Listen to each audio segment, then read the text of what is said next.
आप देख रहे हैं सिंह न्यूज नेटवर्क और समाचार है उत्तर प्रदेश के शाहजहांपुर से। पंजाब एंड सिंध बैंक के प्रधान कार्यालय दिल्ली से आए महाप्रबंधक वित्तीय समावेश अश्विनी कुमार ने शनिवार को बरेली अंचल का दौरा किया, जिसका मुख्य उद्देश्य भारत सरकार द्वारा चलाए गए वित्तीय समावेशन परिपूर्णता अभियान के तहत सामाजिक सुरक्षा योजनाओं जैसे प्रधानमंत्री सुरक्षा बीमा योजना, प्रधानमंत्री जीवन ज्योति योजना, अटल पेंशन योजना और प्रधानमंत्री जनधन योजनाओं को बढ़ावा देना रहा। उन्होंने बताया कि अभियान बरेली अंचल की पंजाब एंड सिंध बैंक की सभी शाखाओं में चल रहा है, जो कि 30 सितंबर तक जारी रहेगा। अभियान का मुख्य उद्देश्य भारत के प्रत्येक पात्र नागरिक को सरकार द्वारा चलाई जा रही कल्याणकारी योजनाओं का लाभ दिलाना है। शनिवार को बंडा में स्थित पंजाब एंड सिंध बैंक की शाखा डभौरा सेवा में एक शिविर का आयोजन भी किया गया, जिसमें मुख्य अतिथि के रूप में पहुंचे महाप्रबंधक अश्विनी कुमार ने किसानों और उद्यमियों को संबोधित कर सरकार द्वारा चलाई जा रही योजनाओं के बारे में चर्चा की। देखिए रिपोर्ट विस्तार से। एक बैंक ही ऐसा संसाधन है गवर्नमेंट की तरफ से कि जो ग्राउंड लेवल तक, इंटीरियर लेवल तक जितनी भी भारत सरकार की या स्टेट गवर्नमेंट की जितनी भी ये जो योजनाएं होती हैं, स्कीम्स होती हैं, तो हम ही लोग हैं जिसके थ्रू जो गवर्नमेंट है वो आप तक पहुंचाती है। तो उसी के लिए मैं आया हूं कि अगर गवर्नमेंट इतनी स्कीम चलाती हैं तो क्या ये ग्राउंड लेवल पे पहुंच रही हैं? क्या आप लोग उसका बेनिफिट ले रहे हो या नहीं ले रहे हो? अभी जेडम साहब ने बोला, 3 स्कीम्स के बारे में बोला कि अगर हम 20 रुपये साल के 20 रुपये की मेरे ख्याल 1 कप चाय आती है, तो हम सोच लें कि हम एक दिन मॉर्निंग की चाय नहीं पीनी तो अपना एक बीमा करवा लें। उसमें कहीं भी किसी के साथ जो किसका होगा, जिसकी एज 18 साल कंप्लीट होगी और 70 साल तक, वो अपने आप को एनरोल करा सकता है, बशर्ते कि आपका अकाउंट होना चाहिए बैंक में। आपने सिर्फ एक फॉर्म पे साइन करने हैं तो बैंक वाले इमीडिएटली आपका यहाँ पे 20 रुपये आपके अकाउंट में कट देंगे, तो 2 लाख रुपए का इंश्योरेंस हो गया। अगर किसी के साथ रोड पे जाते हुए कहीं किसी भी किस्म का आप ट्रैवलिंग कर रहे हो या आप खेतों में काम कर रहे हो, कहीं किसी को आजकल ये भी आता है कि कोई कीड़ा कट गया, उसकी वजह से किसी की डेथ हो गई, कोई भी मिस हैपनिंग, कहीं भी किसी भी तरफ से गिर गया, छत से गिर गया, काम करते करते गिर गया, ट्रैक्टर ट्रैली के साथ काम करते, किसी भी किस्म की एक्सीडेंटल डेथ होती है, तो उसके जो लीगल ईयर होते हैं, जिसको उसने नॉमिनी बनाया होता है, उसको 2 लाख रुपया बैंक दिलवाएगी। जीवन ज्योति बीमा योजना, इसमें क्या है, अगर आपकी देखो, अभी जेडम साहब ने बताया कि जो इस धरती पे आया है वो जाएगा, कोई भी अमर नहीं है। लेकिन क्या होता है, कई बार ऐसी मतलब सिचुएशन आ जाती है जहाँ किसी को बीमारी लग जाती है कि उसको अपनी मैच्योरिटी से पहले ही जाना पड़ जाता है।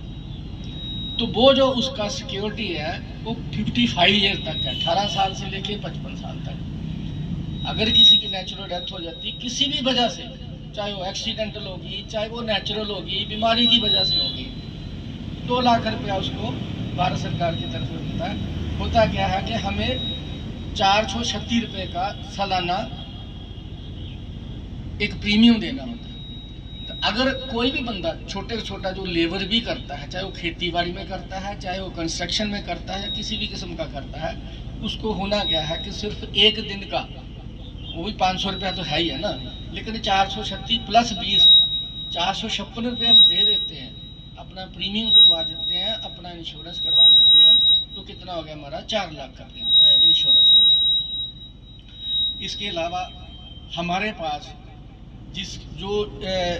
जिन ग्राहकों की इनकम कम है, ठीक है, ज़्यादा पैसा नहीं है, जैसे कोई लेबर करता है, मजदूरी करता है, उसके पास ज़्यादा, उसके लिए PMJDY अकाउंट है, प्रधानमंत्री जनधन योजना, वो अकाउंट खुलवा सकता है। जैसे आप लोग बैठे हो, खेती भी होगी, आपका कोई काम धंधा भी होगा, आपकी इनकम ज़्यादा होगी, आपके अकाउंट में बैलेंस भी ज़्यादा होगा, आप नॉर्मल अकाउंट खुलवा सकते हो। दोनों ही अकाउंट में आपको एक रुपये कार्ड इशू होता है, उसको आपकी एक ही जिम्मेवारी रहेगी कि उसको हर महीने में 1 बार ऑपरेट करना है, ATM के मतलब उसको लाइव रखना है।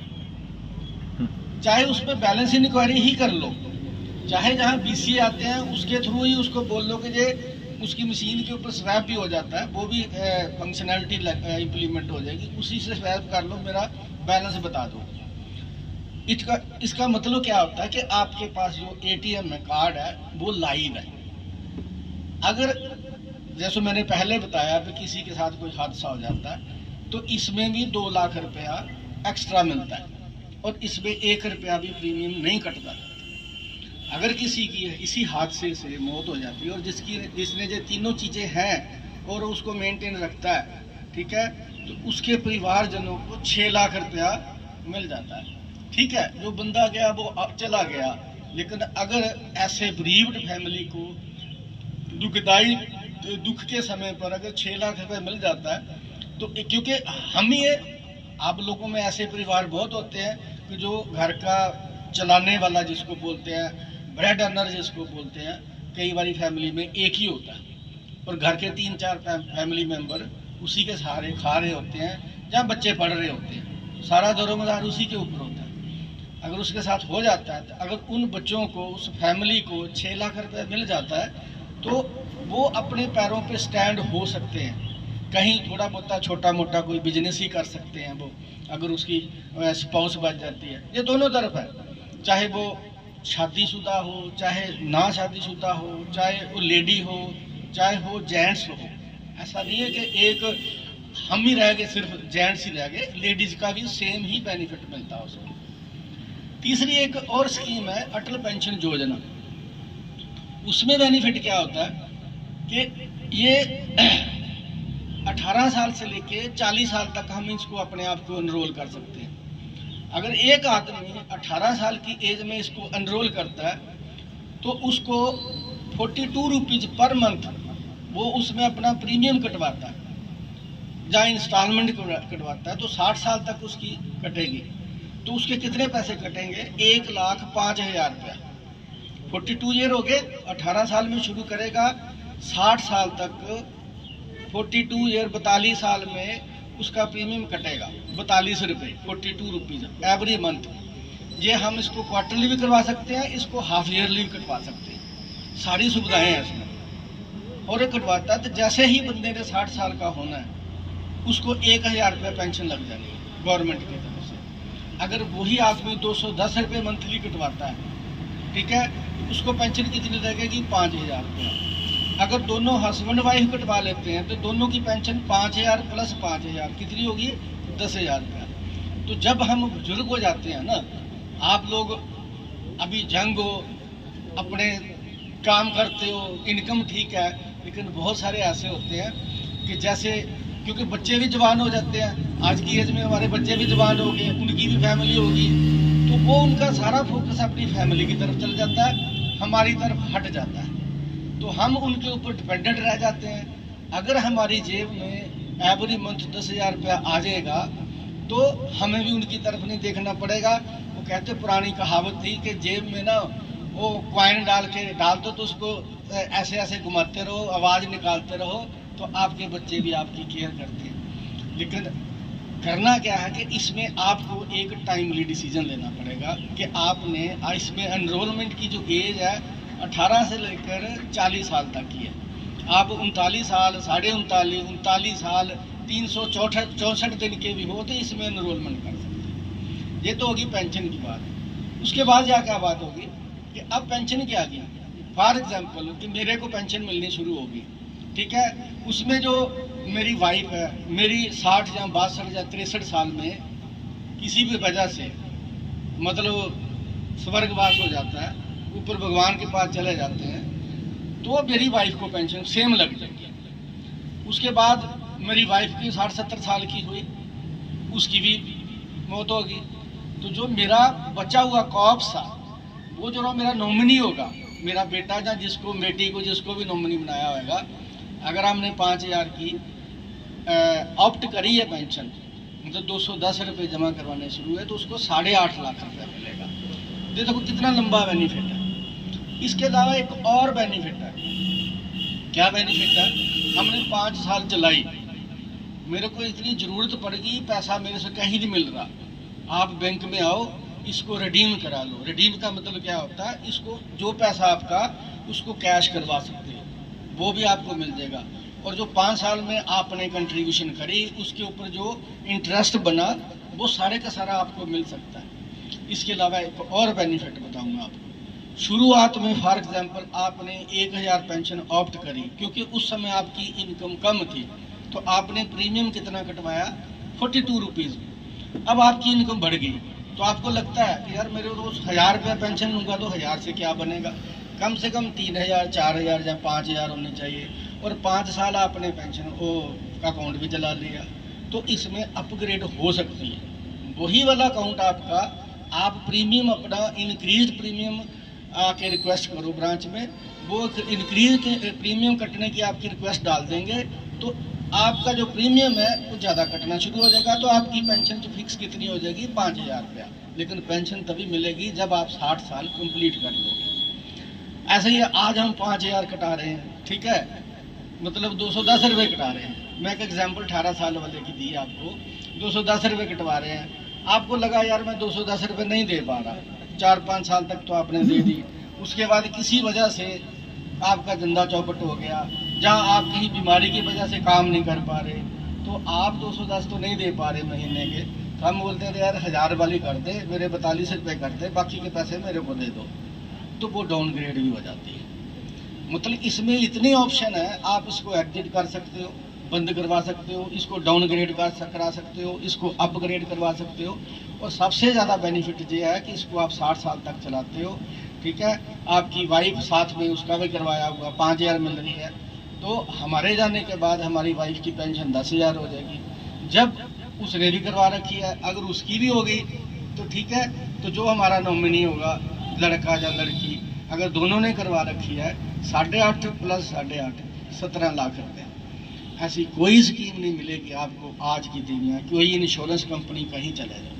अगर आपने 4 लाख या 6 लाख का इंश्योरेंस करवाना है ना, ठीक है, तो किसी इंश्योरेंस वाले को पूछ लेना कि मेरे को टर्म प्रीमियम मेरा 10 लाख का इंश्योरेंस कर दो, तो वो आपसे सालाना कम से कम 3 से 4 हज़ार रुपया प्रीमियम मांगेगा, तो आपका 6 या 7 लाख का इंश्योरेंस करेगा। बैंक कितने में कर रहा है? सिर्फ 456 रुपये। ये इतनी कंसेशनल है, इतनी बढ़िया स्कीम है। इसके साथ भी आज की डेट में दुनिया में कोई स्कीम नहीं। मैं इंडिया की बात नहीं कर रहा, मैं अकेली यूपी की बात नहीं कर रहा, मैं वर्ल्ड की बात कर रहा हूँ। ये जो इंडियन गवर्नमेंट जो है वो हमें फैसिलिटी दे रही है। ये तो होगी हमारी जो जन सुरक्षा स्कीम है। इसके अलावा हमारे आजकल ना, जैसे जेडएम साहब ने बात करी कि सोलर रूफ टॉवर, ये जो हम सूर्यागर वाला कि छत पे लगा लेते हैं, खेतों पे लगा लेते हैं, उसमें क्या है, अगर 3 किलोवाट का हम अपने घर पे लगा लेते हैं, मेरे को लगता है मोस्टली इधर गांव में 3 किलोवाट से ज़्यादा आपने कनेक्शन नहीं लिया होगा, 3 नहीं लिया होगा, 4 लिया होगा, 5 किलोवाट का कनेक्शन 7 तक हैं जी, 7 तक है। जो बड़े आप लोगों ने बड़े बड़े फार्म हाउस बना दिए हैं तो वहाँ तो 7 है, लेकिन जो नॉर्मल आदमी है, मेरे जैसा 2 कमरे को घर में रह रहा है, उसके लिए 3 किलोवाट का बहुत है। 1000 का भी रख 3 किलोवाट का अपने सोलर रूफटॉप पर सूर्यागर का वो जो प्लेट्स वगैरह होती हैं वो लगवा ली, सेट करवा। आपने करना क्या, आपका काम सिर्फ इतना ही है कि आपने एक पोर्टल पे जाके खुद नहीं पता, जैसे आपके हर जगह पे कंप्यूटर सेंटर लगे होते हैं, जहाँ हमारे मैनेजर साहब हैं, इनकी हेल्प ले लो, उसके ऊपर आपने अप्लाई करना है। सिर्फ एक प्रूफ चाहिए कि जो यहाँ आपने सोलर रूफटॉप जो लगवाना है, जहाँ इस्टेब्लिश करवाना, उसको इरेक्ट कराना है, वो प्रॉपर्टी आपके नाम पे होनी, सिर्फ एक प्रूफ चाहिए उसमें, और कुछ नहीं चाहिए। जहाँ उसका इलेक्ट्रिसिटी बिल आपके नाम होना चाहिए, 2 चीज़ें चाहिए। आपने कर दिया।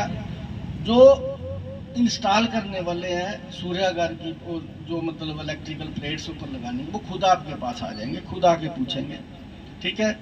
उस बैंक आपको 2 लाख रुपए का, 2.5 लाख रुपए का लोन भी देगा, जितने की उसकी कॉस्ट होगी। 2 लाख रुपए का लोन हो जाएगा, 20-25 हज़ार आप जेब से लगाओगे। जैसे ही इंस्टॉल होगी, वहाँ एक ज्वाइंट विजिट होती है, जो वो वेंडर आके जो इंस्टॉल करता उसके साइन होते हैं, आपके साइन होते हैं, और ब्रांच मैनेजर के साइन होते हैं। वो रिपोर्ट चले जाती है आपके अकाउंट में 78,000 रुपया, 78,000 की सब्सिडी आ जाएगी। तो आपने वापस कितना करना, इधर तो यूपी में मेरे को कल 1,08,000 है टोटल 1,08,000 है। 2 लाख का लोन लिया, उसमें टोटल सेंट्रल गवर्नमेंट और स्टेट गवर्नमेंट की दोनों की सब्सिडी मिला के 1,08,000 रुपये आपके अकाउंट में आ जाना।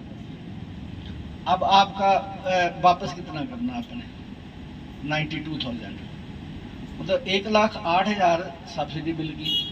आपका बिजली का बिल आधे से भी कम हो गया, क्योंकि जो ऊपर प्लेट लगनी है, ठीक है, वो धूप में बहुत ज़्यादा इलेक्ट्रिसिटी, धूप में ज़्यादा हमें ज़रूरत होती है। जैसे अभी ऊपर वाले ने मेहरबानी कर दी, छाँव कर दी, ठीक है, तो इस समय वो ये जो हम उसके अगेंस्ट में जाके इंस्टॉल करते हैं, तो वो इसमें फिर जनरेशन कम कर देता है। जब वो धूप निकालता है तो इलेक्ट्रिसिटी जनरेशन ज़्यादा हो जाती है। आप सब लोग जानी जानो, सब पता आपको। इसके अलावा आपने कोई धंधा करना, क्योंकि जितनी भी गवर्नमेंट की स्कीम है हेड ऑफ लेवल पे वो मैं ही डील करता हूँ।